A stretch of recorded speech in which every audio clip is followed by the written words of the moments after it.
નમસ્કાર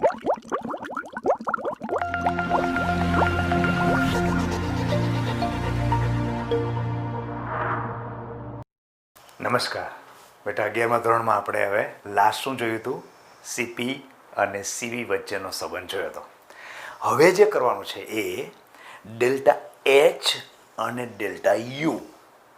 હવે આપણે થાય કે ડેલ્ટા એચ શું છે ડેલ્ટા યુ શું છે?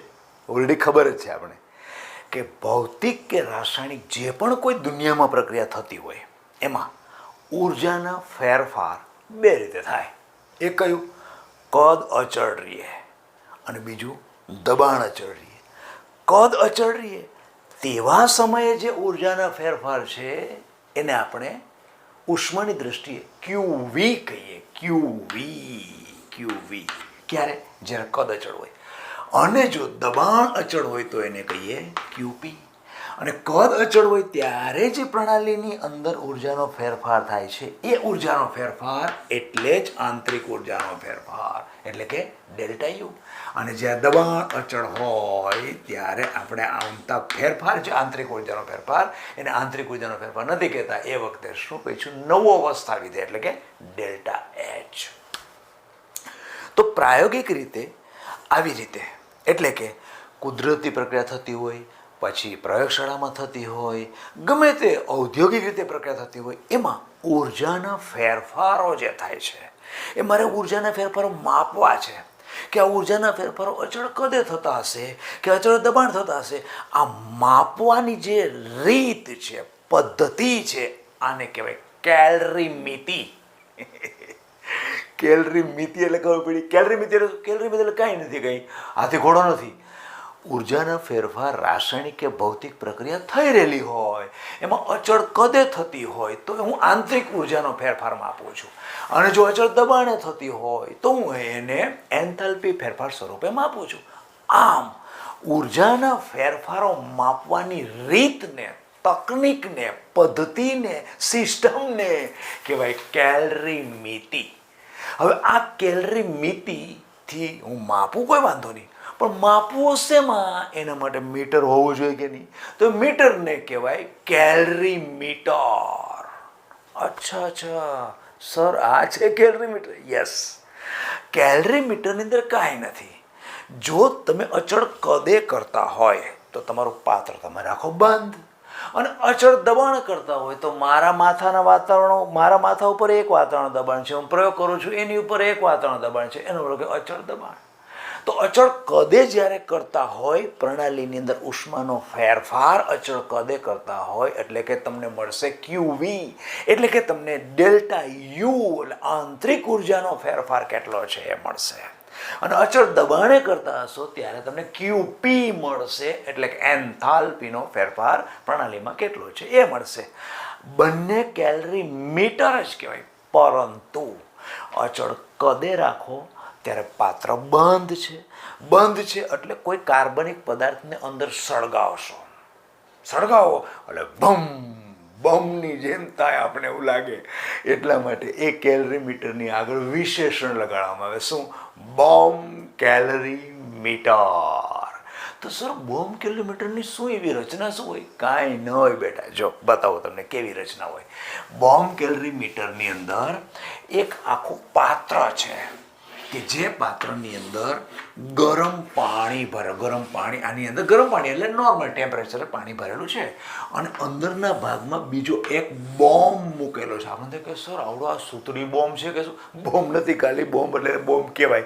એક પાત્ર છે અને આ બહારની સાઈડ અહીંયા પાણી ભરેલું છે. આ બધી જગ્યાએ પાણી ભરેલું હોય, અને અહીંયા ઉપરના ભાગમાં આમ સ્ટરર મૂકેલું હોય. આવી રીતે આમ પાંખિયાવાળું સ્ટરર થાય, અને પછી આમ હલવે એટલે પાણી ફેરવાય. અને આ જગ્યાએ હોય થર્મોમીટર. આ થર્મોમીટર છે. અંદરનો ભાગ છે એની અંદર તમારો કોઈ દહનશીલ પદાર્થ એ અંદર મૂકવામાં આવે.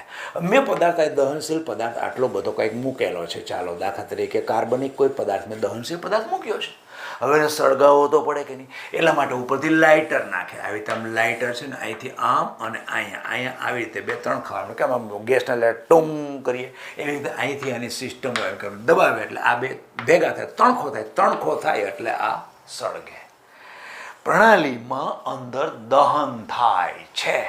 ઓકે, એટલે આ વિસ્તાર છે એની અંદર તમે દહન કર્યું, પણ કદ કેવું? અચળ. કઈ રીતે કદ અચળ? તમારું આખે આખું બંધ પાત્ર છે.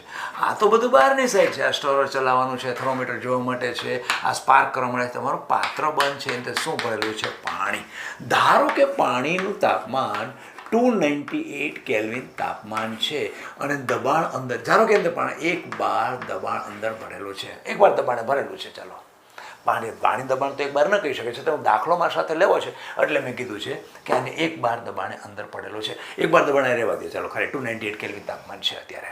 ઓકે, હવે આની અંદર હું ગ્રેફાઇટને સળગાવું છું તો અહીંયા તાપમાન 298 કેલ્વિન કે જે ટૂને છે, પણ અહીંનું દબાણ હું 1 બાર લઉં તો એ કહી શકું, કારણ કે આપણે 298 લેવું છે. 298 કેલ્વિન તાપમાને 1 બાર દબાણે અંદર રહેલો 1 ગ્રામ ગ્રેફાઇટ છે એનું સળગાવ્યું એટલે ધાર દેરાણાની ગરમી ઉત્પન્ન થાય. ગરમી ક્યાં આવશે?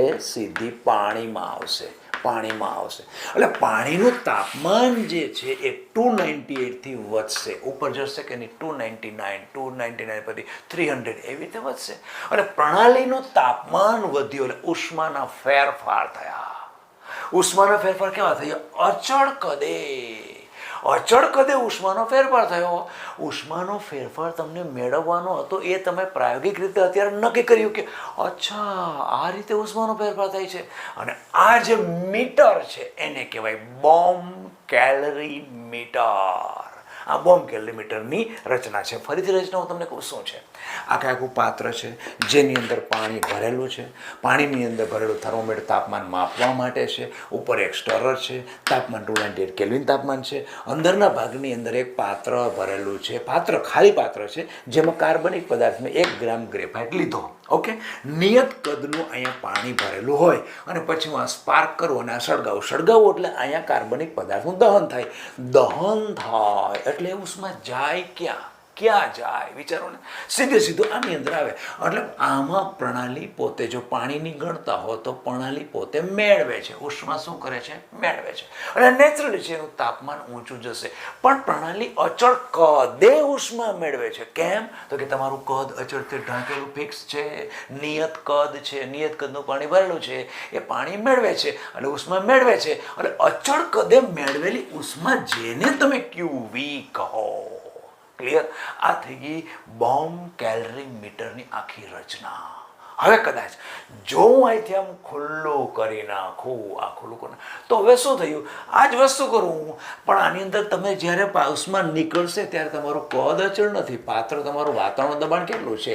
1 બાર અથવા 1 વાતાવરણ દબાણે તમે ખુલ્લું પાત્ર રાખેલું છે. પ્રણાલી તમારી પાણીની છે. પદાર્થનું તમે દહન કર્યું, ઉષ્મા પ્રણાલીએ મેળવી, બરોબર છે, પણ કદ તમારું અચળ નથી. કદ નથી અચળ. કોણ છે? કદ નથી પણ દબાણ અચળ છે.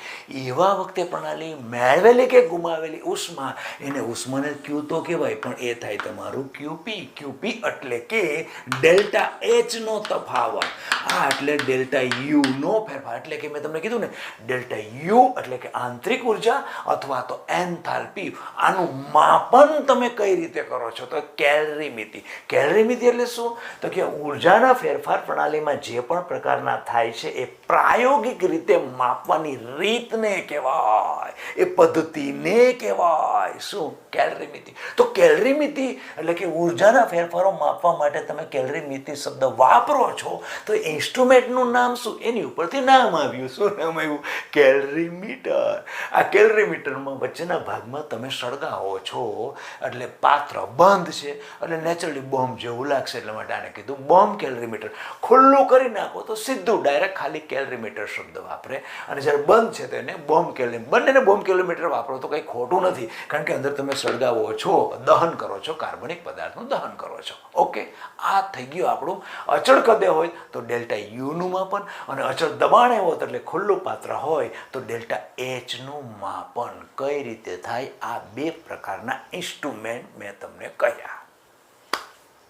ઓકે, હવે એવો એક દાખલો આપણો બુકનો છે. જનરલી મને લગભગ રકમ યાદ રહી, કારણ કે આની પહેલાં મેં ક્લાસ લીધેલો છે. આ મારા છોકરાને ભણાવ્યો તો લગભગ મને રકમ યાદ રહી ગઈ, છતાં પણ યાદ છે ત્યાં સુધી હું કહું કે ગ્રેફાઇટનું દહન, એટલે મેં 1 ગ્રામ લીધો, 1 ગ્રામ ગ્રેફાઇટને આપણે લીધો 298 કેલ્વિન તાપમાન અને 1 બાર દબાણે, 298 કેલ્વિન તાપમાન અને 1 બાર દબાણે આપણે ગ્રેફાઇટનું દહન કરીએ છીએ.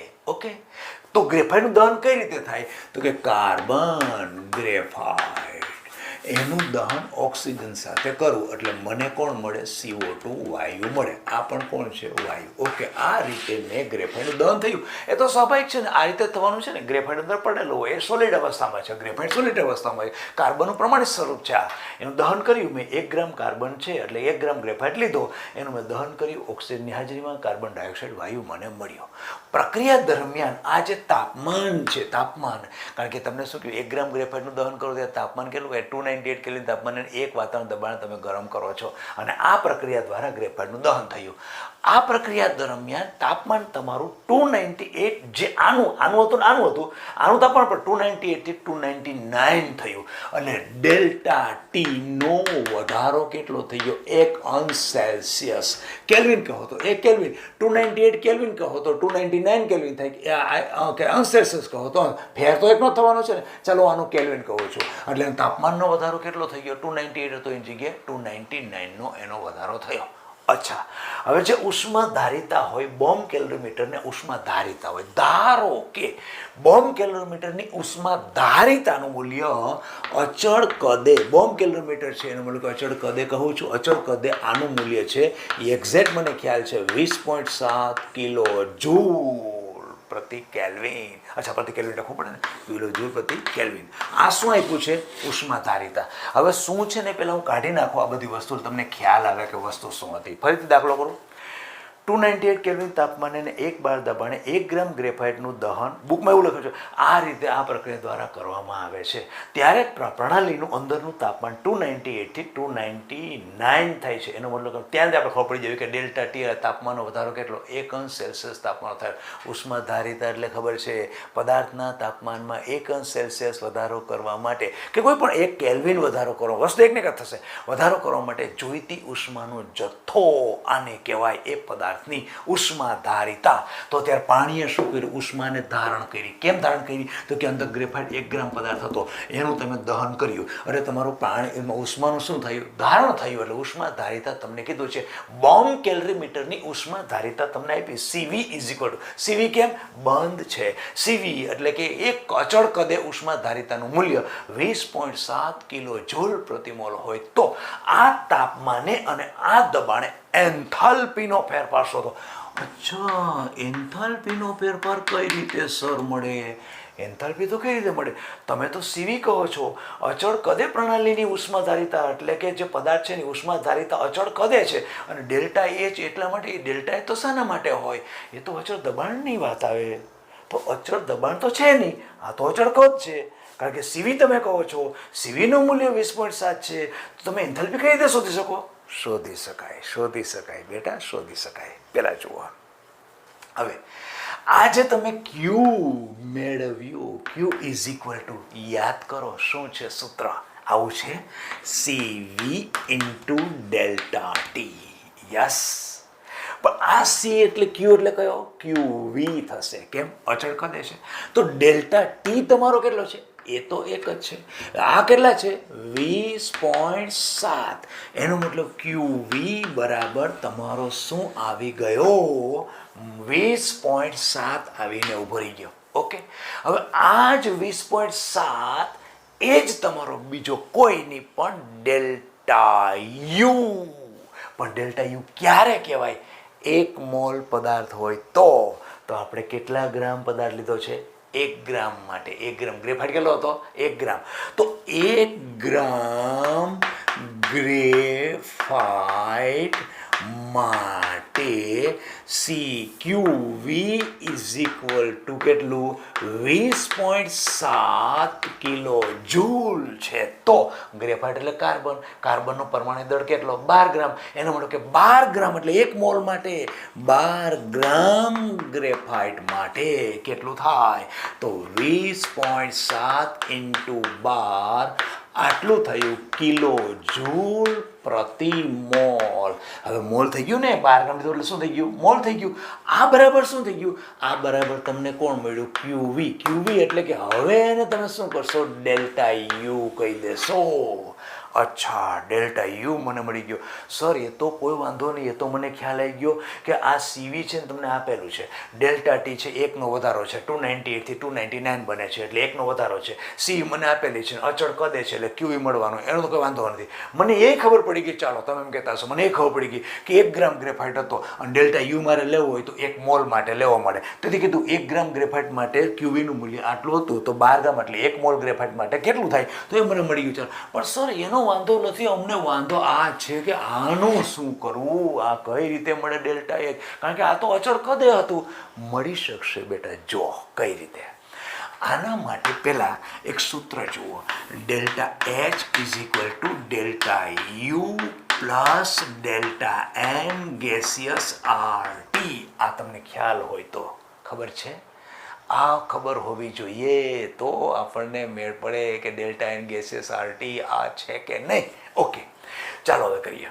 હવે આમાં ડેલ્ટા એન ગેસિયસ કેટલો મળે છે? અહીંયા જુઓ ને બેટા, delta N gaseous. Delta N gaseous એટલે શું? Delta N gaseous is equal to વાયુરૂપ નિપજોના મોલની સંખ્યા માઇનસ વાયુરૂપ પ્રક્રિયકોના મોલની સંખ્યા. એટલે કે વાયુરૂપ નિપજોના મોલની સંખ્યા, વાયુરૂપ પ્રક્રિયકોના મોલની સંખ્યા. પ્રોડક્ટ અને રિએક્ટર ઇઝ ઇક્વલ ટુ નિપજમાં કોણ છે? વાયુરૂપ જ લેવાના, એ કેટલા છે? 1. ઓકે, પ્રક્રિયકોમાં કોણ છે? 2 છે. પણ આ તો તમારો સોલિડ છે, તો વાયુરૂપ કોણ થયો? ઓક્સિજન છે, એના પણ કેટલા? 1. એનો મતલબ આ કેવો આવે છે? 0. એનો અર્થ એવો કે તમે અહીંયા 0 મૂકી દો એટલે આખું પદ જ તમારું નીકળી ગયું. ક્લિયર થયું? તો એનો અર્થ એવો કે ડેલ્ટા યુ એ જ તમારો કોણ બની ગયો? Delta H. એનો મતલબ કે તમારો ડેલ્ટા યુ છે કેટલો? તો કે 20.7 × 12. આવું થયું.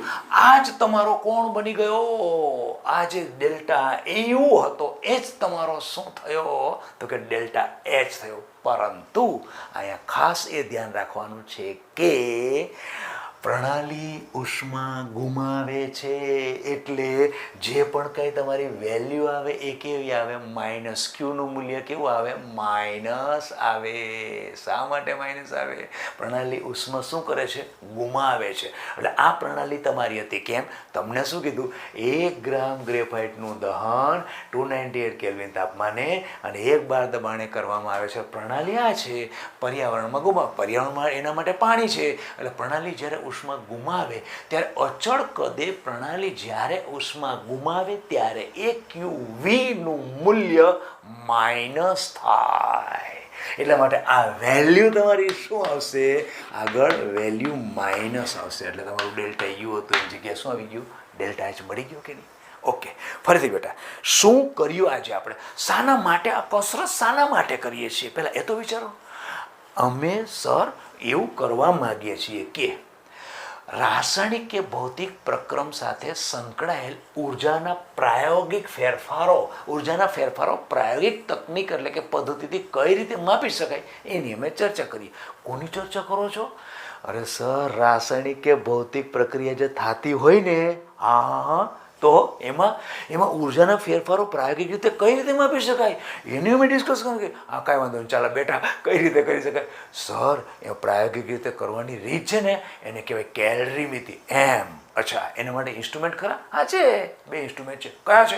એક અચળ કદે છે અને એક અચળ દબાણ. નહીં, પણ અચળ કદે કેમ લે છે? અચળ દબાણે કેમ લે છે? સર, અચળ કદે પ્રણાલીની ઉષ્માના ફેરફાર થાય ને એને ક્યુવી કહેવાય. ક્યુવી એટલે 1 મોલ હોય તો એને ડેલ્ટા યુ થાય, એટલે કે આંતરિક ઉર્જા થાય. અચ્છા, અચળ દબાણે કેમ છે? અચળ દબાણે પ્રણાલી ઉષ્મા મેળવે કે ગુમાવે તો એને ક્યુપી કહેવાય. એનો મતલબ 1 મોલ પદાર્થ જો અંદર હશે તો એ તમારો એન્થાલ ફેરફાર ગણાશે. અચ્છા, એટલે તમારા ટોપિકનું નામ શું આપે? ડેલ્ટા એચ અને ડેલ્ટા યુનું માપન. ને પણ કઈ રીતે કરીશ? અરે સર, કંઈ નથી. એક મોટું આટલું પાત્ર હોય, એમાં નાનો ડબ્બો મૂકી દે, ડબરામાં ડબરો, એને મોટા ડબરામાં નાનો ડબરો, અને ફરતે બધું પાણી નાખે અને વચ્ચેના ભાગની અંદર એક કાર્બનિક પદાર્થ નાખે, એટલે કે દહનશીલ પદાર્થ નાખે. ચોક્કસ કદનું તમારું પાણી ભરી દે અને પાત્ર બંધ થઈ જાય. બંધ કરી દીધું એટલે કદ તમારું કાંઈ વધઘટ થવાનું નથી. દહન કરો એટલે ઉત્પન્ન થયેલી ઉષ્મા પ્રણાલીમાં જાય એટલે પહેલાં તાપમાન વધે. ઓકે, અચ્છા, એ તમારું ઉષ્માનું તાપમાન કેટલું વધ્યું, કેટલી ઉષ્માની શોષી, જે પણ વધારે શોષશે તો વધારે તાપમાન વધશે. તો આમ 3 રિલેશન આવ્યા. શોષાયેલી ઉષ્માનો જથ્થો, તાપમાનનો ફેરફાર, એના ઉપરથી ઉષ્માધારિતા ખબર પડે. ઉષ્માધારિતા એટલે છે શું? શોષાયેલ ઉષ્માનો જથ્થો છેદમાં તાપમાનનો ફેરફાર. અચ્છા, ઉષ્માધારિતા Q અને ડેલ્ટા T આ ત્રણેય વચ્ચેનો રિલેશન ખરી ખબર પડી ગયો. એટલે ઉષ્મા કેટલી અંદર ફેરફાર થશે, પ્રણાલીમાંથી ઉષ્મા કેટલી જશે. પ્રણાલીનો જો વચ્ચેનો ભાગ કહો છો તો પર્યાવરણમાં પેલું બને છે, તો એને કેટલા ઉષ્મા જશે એટલે પ્રણાલી ઉષ્મા ગુમાવે છે, આવું કહી શકાય. અને જો પાણીને પ્રણાલી તમે કહો છો તો પાણી પ્રણાલી મેળવી કહેવાય. ઓકે, કાંઈ વાંધો નહીં. પણ આ તો આપણે શું થઈ ગયું, રાસાયણિક પ્રક્રિયા થઈ ત્યારે ઉષ્માના કેટલા ફેરફાર અચળ કદે થયા છે એ નક્કી કર્યું. હવે શું કર્યું, ઉપરનું છાપરું કાઢી નાખો, ખુલ્લું કરી નાખો, તો તમારું કેલરી મીટર કેવું થઈ ગયું, અચળ દબાણે ઉષ્માના ફેરફાર થઈ ગયા. અચળ દબાણે ફેરફાર થઈ ગયા તો હવે તમે ઉષ્માનો જે કાંઈ ફેરફાર છે એને તમે કેવા સ્વરૂપે લેશો, QV તરીકે નહીં લઈએ, અમે એને QP તરીકે લેશું. અચ્છા, એના ઉપરથી એક દાખલો કીધો. ધારો કે બોમ્બ કિલોમીટરમાં અચળ કદે 1 ગ્રામ ગ્રેફાઇટ પદાર્થનું 298 કેલ્વિન તાપમાન અને 1 બાર દબાણે દહન કરવામાં આવે. પ્રણાલીનું તાપમાન 298 કેલ્વિન હતું, એમાંથી 298 માંથી 299 થાય છે, એટલે કે 1 અંશનો વધારો થાય. પ્રક્રિયા દરમિયાન તાપમાન 298 થી વધીને 299 થાય. તો બોમ્બ કિલોમીટર જો ઉષ્માધારિતા 20.7 હોય તો પ્રણાલીની અંદર એન્થાલ્પીનો ફેરફાર કેટલો થાય એ શોધવાનો છે. તો આપણી પાસે આ સૂત્ર છે. ઉષ્માધારિતા મૂકી, તાપમાનનો વધારો 298 થી 299 થયું, એકનો વધારો 1 મૂકી દીધો તો QV ઇઝ ઇક્વલ ટુ થઈ ગયો. પણ QV તમારે 1 ગ્રામ માટે હતું, પણ એને તમારે ડેલ્ટા યુ કેવું હોય તો 1 મોલ માટે કેવું જોઈએ. એટલે 1 ગ્રામ માટે આટલું, તો 1 મોલ એટલે કે 12 ગ્રામ માટે કેટલું, એ જ તમારો શું બની ગયો, ડેલ્ટા H. કારણ કે તમે ડેલ્ટા N ગેસીય શોધી લીધો. રાસાયણિક સમીકરણ તમારી સામે છે. ગ્રેફાઇટનું દહન થાય તે નિપજો, વાયુરૂપ નિપજોના મોલની સંખ્યા ઓછા વાયુરૂપ પ્રક્રિયકોના મોલની સંખ્યા માઇનસ કરી નાખ્યું, તમને 0 મળ્યું. 0 મળી તમે મૂકી દીધું, અહીં મૂક્યું એટલે આ બરાબર આ થઈ ગયું. એટલે તમને અહીં કન્ફ્યુઝન જેવું હતું ને કે સર અચળ કદે કરીએ છીએ તો એન્થાલ્પી કઈ રીતે મળે, એન્થાલ્પી મળી શકે છે. ઓકે, હવે એના પછી આગળ લઈએ. ચાલો, એન્થાલ્પી ફેરફાર. એન્થાલ્પી ફેરફાર શું છે? અચ્છા, એન્થાલ્પી ફેરફાર રાસાયણિક પ્રક્રિયામાં હવે એક સૂત્ર છે બેટા, સૂત્ર કે રાસાયણિક પ્રક્રિયામાં એન્થાલ્પી ફેરફાર એટલે શું. જેમ કે હું અહીંયા એક મિથેનનું દહન કરીને સમીકરણ લખું. મિથેનનું દહન, ચાલો, મિથેન એટલે CH4 ગેસિયસ છે, એની O2 સાથે પ્રક્રિયા. આ પ્રક્રિયા માટે મેં તમને કેટલી વખત ટ્રીક આપેલી, ધ્યાન રાખતો કે હાઇડ્રોકાર્બનનું જ્યારે પણ દહન કરો, કાર્બનિક સંયોજનનું દહન કરો કે જે હાઇડ્રોકાર્બન છે દહન કરો ત્યારે શું લખવાનું, જેટલા કાર્બન એટલા CO2, એટલે કાર્બન સીધું બેલેન્સ થઈ જશે. જેટલા કાર્બન એટલા CO2, કાર્બન 1 છે એટલે CO2 1 થઈ ગયો. જેટલા હાઇડ્રોજન છે એના અડધા પાણી, એટલે તો હાઇડ્રોજન સીધા સેટ થઈ ગયા, કે પાણીમાં હાઇડ્રોજન 2 હોય, એટલે હાઇડ્રોજન કેટલા છે, 4 છે ને, તો અડધા પાણી, એનો મતલબ કે શું થઈ ગયું, ટ્વાઇસ H2O.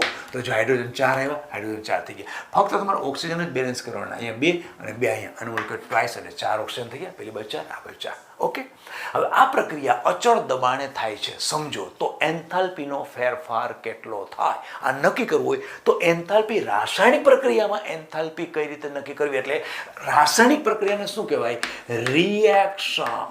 તો એન્થાલ્પી ફેરફાર એટલે કે ડેલ્ટા H, એની વચ્ચે H લખવા, R લખવામાં આવે. R એટલે શું, રાસાયણિક પ્રક્રિયાનું રિએક્શન. એ કેટલું, તો કે સમેશન ઓફ નિપજોની એન્થાલ્પી માઇનસ સમેશન ઓફ પ્રક્રિયકોની એન્થાલ્પી, એટલે H, પ્રક્રિયકોની એન્થાલ્પી. આગળ અહીંયા હું N મૂકું છું, અહીંયા N1 છે, અહીંયા N2 છે. આ N1 અને N2 શું છે, એ પ્રક્રિયકોના નિપજોના મોલની સંખ્યા દર્શાવે છે. જેમ કે નિપજના મોલ કેટલા છે, 2 પાણી. એવી રીતે કાર્બન ડાયોક્સાઇડ છે, એનો મોલ કેટલો, 1. ઓક્સિજન છે પ્રક્રિયક, એના મોલ કેટલા, 2. એવી રીતે મિથેન છે, એનો મોલ કેટલો, 1. ફરીથી આ રાસાયણિક પ્રક્રિયા જે થઈ રહી છે અચળ દબાણે પાત્રમાં થઈ રહી છે. આ પાત્ર છે એમાં અચળ દબાણે એટલે P બરાબર 1 વાતાવરણ દબાણે આ ખુલ્લા પાત્રમાં હું દહન કરી રહ્યો છું. ચાલો સમજો કે અચળ દબાણે આ પ્રક્રિયા થાય છે, મિથેનનું દહન થાય છે અચળ દબાણ છે. એન્થાલ્પીનો ફેરફાર કેટલો એ મારે માપવાનો છે. તો માપવો કઈ રીતે? તેના માટે એન્થાલ્પીનું સૂત્ર છે રાસાયણિક પ્રક્રિયામાં થતા એન્થાલ્પીનો ફેરફાર બરાબર નિપજોની એન્થાલ્પી ઓછા પ્રક્રિયકોની એન્થાલ્પી. પ્રક્રિયકો આ બાજુ છે, નિપજ પેલી બાજુ છે. પણ નિશ્ચય તો અમને ખબર પડી ગઈ આ સમેશન એટલે શું છે? નિપજો જેટલી બધી છે ને એ બધાના એન્થાલ્પીનો સરવાળો. એવી રીતે સમેશન એટલે પ્રક્રિયકો જેટલા બધા છે એ બધાની એન્થાલ્પીનો સરવાળો. નહીં પણ સર એન શું છે? એન છે એ પ્રક્રિયકોને નિપજોની આગળ સહગુણક તત્વયુગ્મિતિ ગુણાક આપેલો છે ને આ એના મોલની સંખ્યા સૂચવે છે. જેમ કે મારે અહીંયા અત્યારે આને કરવું હોય તો આને આવી રીતે કરી શકાય. પહેલાં નિપજો હું લઈ લઉં. નિપજોમાં કોણ છે? CO2. તો HCO2 પ્લસ H કોણ છે? H2O. પણ એના મોલ કેટલા છે? 2. એટલે અહીંયા 2 લખાય. એટલે આ એને હવે ખબર પડી આ શું છે? 2. હવે એના પછી બીજું માઇનસ પ્રક્રિયકો કોણ છે? પ્રક્રિયકો CH4. તો HCH4 પ્લસ બીજું કોણ છે? O2. તો કે HO2. એના મોલ કેટલા છે? 2. તો અહીં 2 કરીએ. એટલે હવે તમને ખબર પડી ગઈ ને આ N શું છે?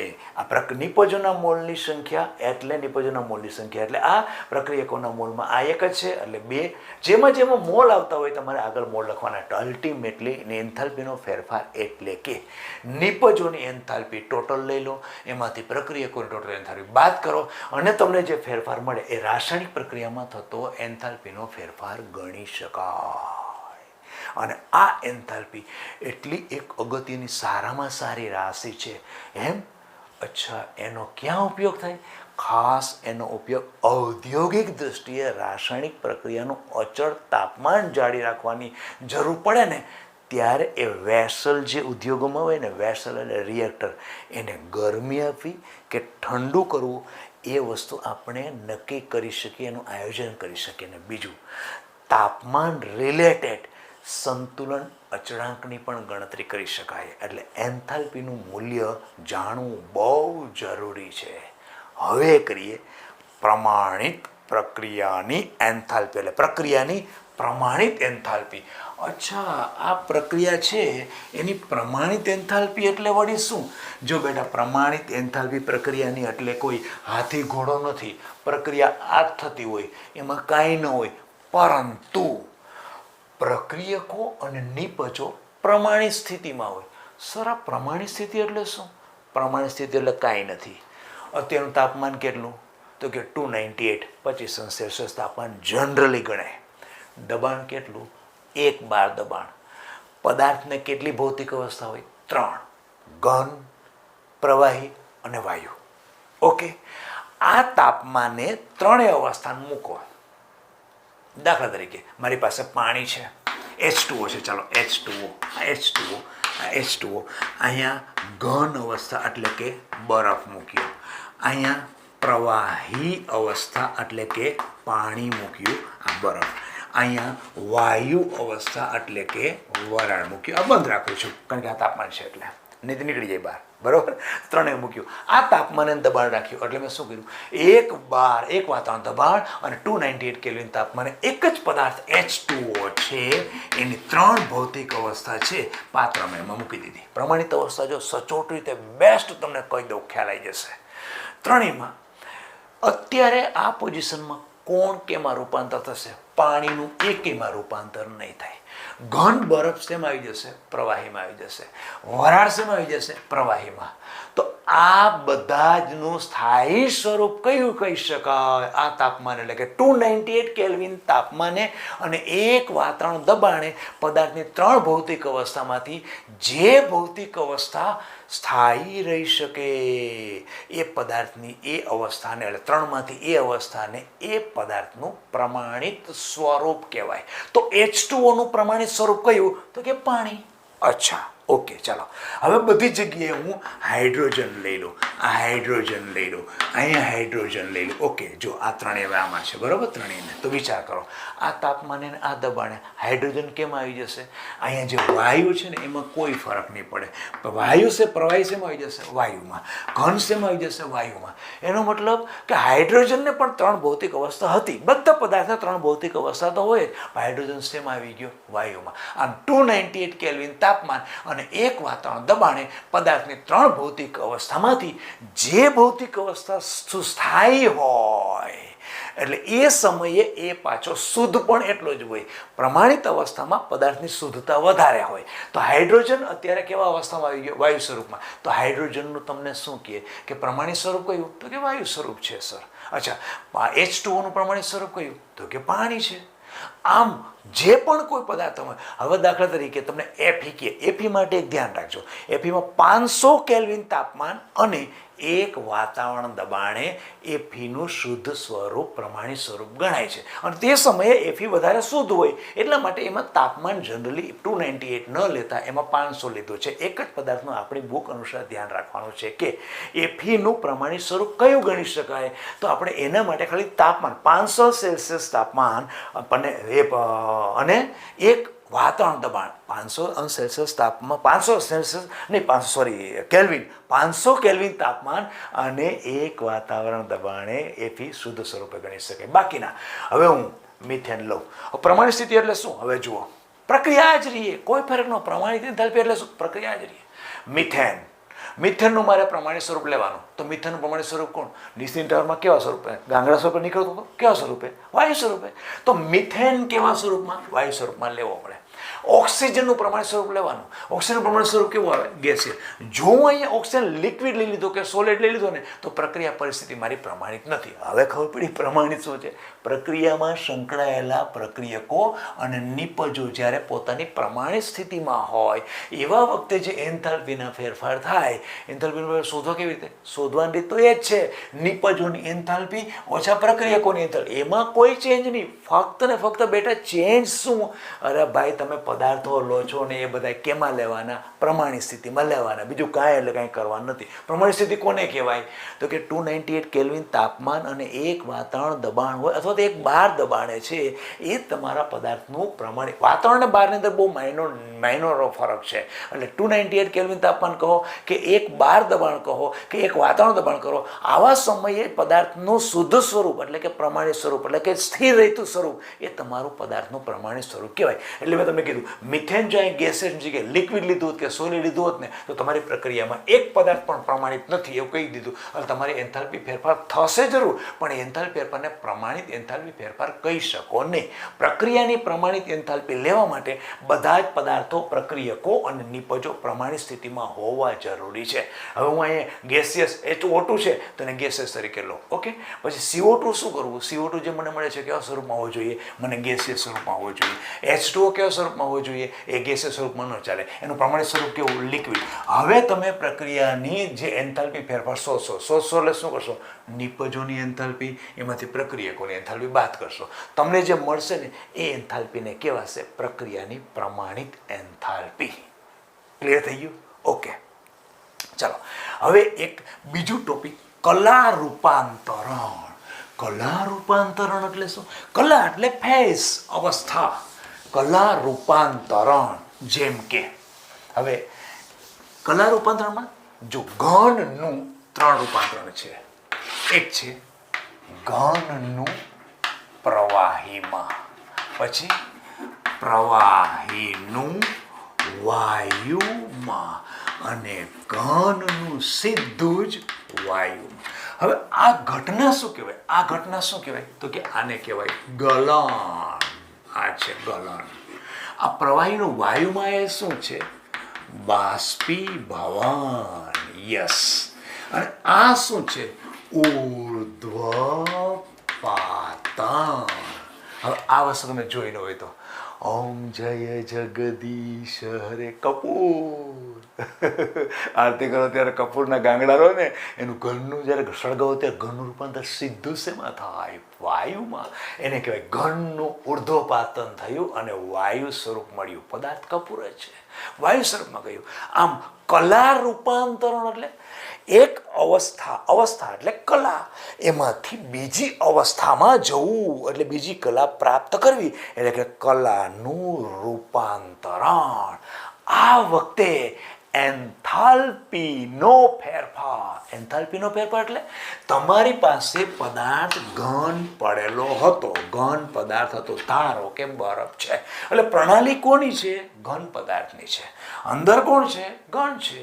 કયો ઘન છે? તો કે બરફ છે. ઓકે, પર્યાવરણમાંથી ઉષ્મા મેળવશે અને થોડી જ વારમાં શેમાં રૂપાંતર થઈ જશે, એનું ગલનબિંદુ મળશે એટલે શેમાં રૂપાંતર થશે? પ્રવાહીમાં. પ્રણાલીની એક અવસ્થામાંથી બીજી અવસ્થામાં રૂપાંતર થયું. ખુલ્લું પાત્ર છે, એનો મતલબ અચળ દબાણે ઉષ્માના ફેરફાર. એનો મતલબ કે જે પણ કાંઈ ઉષ્મા અંદર ગઈ એને તમે ક્યુ નહીં લખી શકો, એને તમે ક્યુપી લખવો પડે, કારણ કે પ્રણાલીની અંદર ઉષ્મા શોષાય છે. ક્યાંથી શોષી? તો કે પર્યાવરણમાંથી શોષી. જોયું? હવે ખ્યાલ આવ્યો? પ્રણાલીની એક અવસ્થામાંથી બીજી અવસ્થા. પ્રણાલી કેવી અવસ્થા હતી? ઘન હતી. શું થાય? પ્રવાહી. ઘટનાને શું કહેવાય? ગલન. તો આ એન્થાલ્પીને શું કહેવાય? નહીં પણ સર એન્થાલ્પી કેમ કહો છો? અરે બેટા અચળ દબાણે છે, તો આ વખતે એન્થાલ્પીને શું કહેશો? એન્થાલ્પી ફેરફારને શું કહેશો? તો કે ગલન એન્થાલ્પી. ગલન એન્થાલ્પીને ગલન કહેવાય ફ્યુઝન, FUSION.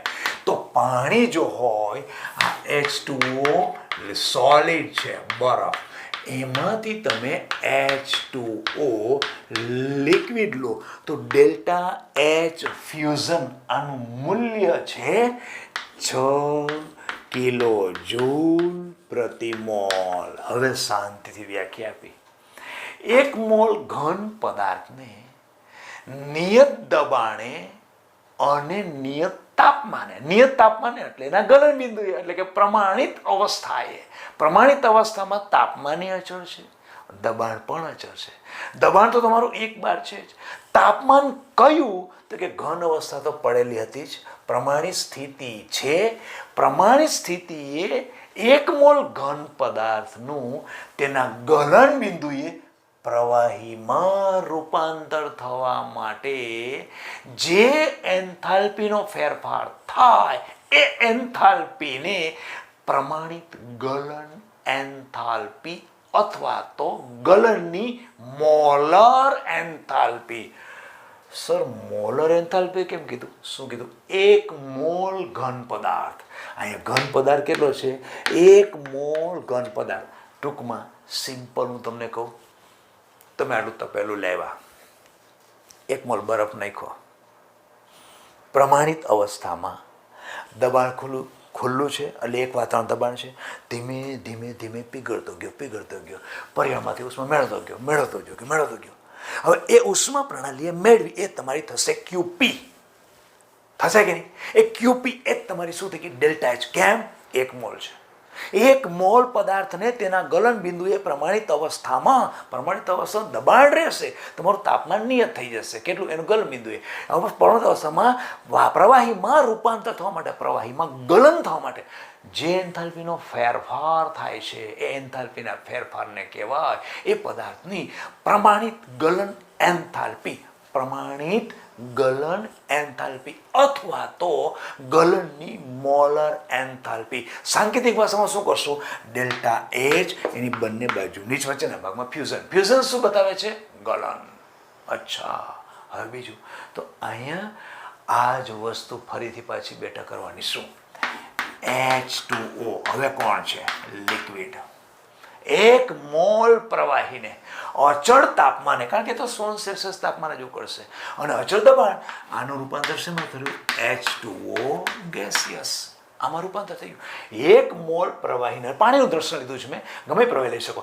1 મોલ પ્રવાહીનું અચળ તાપમાને અને નિયત દબાણે એટલે કે અચળ તાપમાને બાષ્પાયન કરવા. અહીં શું કરવામાં આવતું? ગલન કરવા. અહીંયા શું કરવા? બાષ્પાયન કરવા માટે જરૂરી ઉષ્માના જથ્થાને એટલે કે જરૂરી એન્થાલ્પી, જે પણ કોઈ એન્થાલ્પીનો ફેરફાર થાય એ એન્થાલ્પીનો ફેરફાર અથવા તો જરૂરી ઉષ્માને પ્રમાણિત બાષ્પન એન્થાલ્પી અથવા તો મોલર બાષ્પન એન્થાલ્પી કહેવાય. પહેલાં જેવું છે બેટા. જો આમાં શું હતું? 1 મોલ ઘન પદાર્થને તેની પ્રમાણિત અવસ્થામાં ગલન થતા એટલે કે એક બાર દબાણે અને એના ગલન બિંદુએ ગલન થતા સંકળાયેલી એન્થાલ્પી ફેરફારને તો એવી રીતે તમે તમારી રીતે આમાં પણ કહી શકો કે એક મોલ પ્રવાહીને તેના ઉત્કલન બિંદુએ પ્રમાણિત અવસ્થામાં વાયુમાં રૂપાંતર થાય ત્યારે થતા એન્થાલ્પીના ફેરફારને પ્રમાણિત બાષ્પન એન્થાલ્પી અથવા તો મોલર બાષ્પન એન્થાલ્પી. મોલર બાષ્પન કેમ? પ્રવાહી કેટલો હતો? 1 મોલ હતો. એનું શેમાં રૂપાંતર થયું? બાષ્પમાં. એટલા માટે બીજી ભાષા વાપરીએ તો શું? મોલર બાષ્પન એન્થાલ્પી. એને દર્શાવવાનું કેવી રીતે? તો કે ડેલ્ટા એચ. ઓકે, બાષ્પનને શું કહેવું? બાષ્પનને કહેવાય વેપોરાઇઝેશન. એટલે અહીંયા વેપોર એટલે આવી રીતે ટૂંકમાં મેં જગ્યા એટલી બધી ન રહીએ VAP આમ લખે ડેલ્ટા એચ VAP. આ બે આની જે વેલ્યુ છે આની વેલ્યુ જે હતી આ શું બતાવે છે? 1 મોલ ઘન પદાર્થનું ગલન થાય છે. આ શું બતાવે છે? 1 મોલ પ્રવાહીનું બાષ્પન થાય છે. અને આ જે આમાંથી પાણી હોય લિક્વિડમાંથી આ તમે કરો તો આનું મૂલ્ય લગભગ 40.8 કિલો જૂલ પ્રતિ મોલ આટલું આવે છે. કોનું? 1 મોલ પાણીનું એના ઉત્કલન બિંદુએ પ્રમાણિત અવસ્થામાં 1 બાર દબાણે બાષ્પમાં રૂપાંતર થાય ત્યારે એન્થાલ્પીનો જે ફેરફાર થાય એ એન્થાલ્પીના ફેરફારને કહેવાય બાષ્પાયન એન્થાલ્પી એટલે પ્રમાણિત બાષ્પાયન એન્થાલ્પી. અને હવે ત્રીજું લઈએ. કયું? ઘનમાંથી સીધું જ વાયુ. હવે આનું મેં એક તો તમે ઉદાહરણ આપ્યું. કયું? કપૂરનું. એના પછી બીજું પણ છે ઘન CO2 એટલે કે સૂકો બરફ. એ શું થયું? 1 મોલ ઘન પદાર્થ પડેલો છે એનું પ્રમાણિત અવસ્થામાં સીધું વાયુ સ્વરૂપમાં રૂપાંતર થવા એટલે 1 મોલ ઘન પદાર્થ બધો નીકળીને કેમાં જતો રહીએ? વાયુમાં. એ જેવી રીતે 1 મોલ ઘન પદાર્થ બધો નીકળીને શેમાં થઈએ? પ્રવાહીમાં. 1 મોલ પ્રવાહી હતું બધું રૂપાંતર શેમાં થઈએ? વાયુમાં. 1 મોલ ઘન પદાર્થ હતો બધું રૂપાંતર શેમાં થઈએ? વાયુમાં. પ્રમાણિત સ્થિતિમાં. ઓકે, 1 મોલ ઘન પદાર્થ પ્રમાણિત સ્થિતિમાં વાયુરૂપ અવસ્થામાં રૂપાંતર થાય ત્યારે થતા એન્થાલ્પીના ફેરફારને કહેવાય એ પદાર્થની ઉર્ધ્વપાતન એન્થાલ્પી. અને એમાં ઘન CO2 છે એની ઉર્ધ્વપાતન એન્થાલ્પી 25.2 કિલો જૂલ પ્રતિ મોલ. અને એની કમ્પેરમાં જો નેપ્થેલિન તો નેપ્થેલિનની બહુ વધારે છે. જેમ કે નેપ્થેલિનની છે 73.0 કિલો જૂલ પ્રતિ મોલ. આ કોની છે? સૂકો બરફ. અને આ કોણ છે? નેપ્થેલિન. એનો મતલબ કે નેપ્થેલિનની આટલી બધી ઉર્જા હોવાને કારણે આની સાપેક્ષે નેપ્થેલિન જલ્દીથી ઉર્ધ્વપાતિત થતો નથી. ક્લિયર થઈ ગયું? આ થઈ ગયું 3 આપણે કહ્યું કલા પરિવર્તન. અને અહીંયા બેટા આપણે આ લેક્ચરને હવે સ્ટોપ કરતા પહેલાં જોઈએ શું કર્યું. ડેલ્ટા યુ ડેલ્ટા એચ પ્રાયોગિક રીતે માપન. રીતનું નામ શું? કેલરીમિતિ. ઇન્સ્ટ્રુમેન્ટ કયા? કેલરીમીટર. નિયત કદે કરો છો? બોમ્બ કેલરીમીટર. અને પેલું ખાલી કેલરીમીટર એને બોમ્બ કેલરીમીટર કહી શકો. નિયત કદે જે ઉષ્માનો ફેરફાર થાય ક્યુબી. નિયત દબાણે થાય એ ક્યુબી. બે પતી ગયું. પછી પ્રક્રિયામાં એન્થાલ્પી ફેરફાર. પ્રક્રિયકોનું નિપજમાં. તો એન્થાલ્પી કઈ રીતે નક્કી કરવા? નિપજનું એન્થાલ્પી માઇનસ પ્રક્રિયકો એન્થાલ્પી. પછી નવું શું એવું? પ્રક્રિયાની પ્રમાણિત એન્થાલ્પી ફેરફાર. એટલે પ્રમાણિતમાં કાંઈ નહીં કરવાનું. એ જ ઘટકો હતા પ્રમાણિત સ્થિતિમાં હોવો જોઈએ. અરે સર પ્રમાણિત સ્થિતિ એટલે શું? દરેક પદાર્થ તમે ચેક કરી લો. દરેક પદાર્થને 3 ભૌતિક અવસ્થા હોય 298 કેલ્વિન તાપમાને અને 1 બાર દબાણે.